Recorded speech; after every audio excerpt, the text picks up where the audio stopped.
Welcome back to Kalyani Telangana kitchen. ఈరోజు మన కిచెన్లో పూల్ మకానా స్నాక్స్ ఈజీగా ఎలా చేసుకోవాలో క్రిస్పీగా ఒకసారి చూసేద్దాం.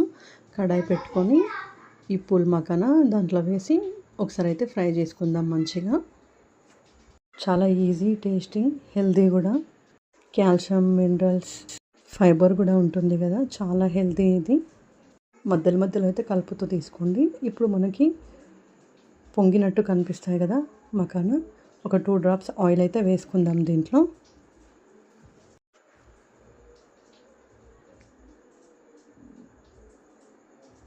చూస్తున్నారు కదా, కొంచెం ఆయిల్ వేస్తున్నా.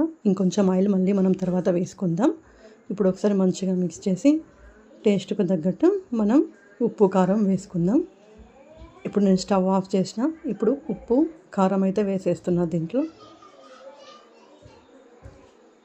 ఆయిల్ ఉండదు కాబట్టి మాడిపోతుంది. స్టవ్ ఆఫ్ చేసి ఉప్పు, కారం వేసుకోవాలి మనం. ఇప్పుడు పొడి పొడిగా కనిపిస్తుంది కదా, మకానాకి పట్టదనమాట ఉప్పు, కారం. ఇప్పుడు ఒక 2 డ్రాప్స్ ఆయిల్ వేసుకొని మళ్ళీ మంచిగా మిక్స్ చేద్దాం. Spicy and crunchy, tasty pool makhana. ఈ తామర గింజలు చాలా మంచివండి హెల్త్కి. ఒకసారి స్నాక్స్లో మీరు కూడా ట్రై చేయండి. చూస్తున్నారు కదా ఎంత కలర్ఫుల్గా ఉందో. ఇది పిల్లలకి స్కూల్కి స్నాక్స్ లాగా కూడా పెట్టొచ్చు. చాలా ఇష్టంగా తింటారు. Thank you for watching.